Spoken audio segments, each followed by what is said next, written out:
Hello viewers, Paschimbanga সরকার recently ডাব্লিউবিটিসির মাধ্যমে একটা নতুন বাস রুট চালু করেছে, সেটা হচ্ছে AC58।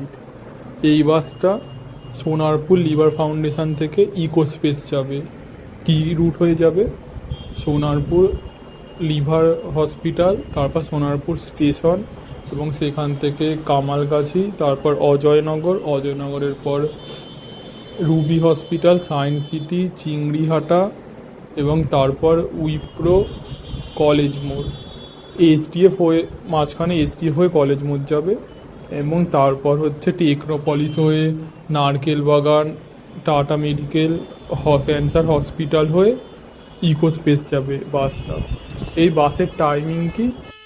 এইবার AC58-এর টাইমিং জেনে নেওয়া যাক। এটা সকালবেলা সোনারপুর লিভার ফাউন্ডেশনের থেকে ছাড়বে সকাল 7:30, তারপর 8টা, 8:30, 9টা, 9:30। সকালবেলায় 5টা বাস ছাড়বে।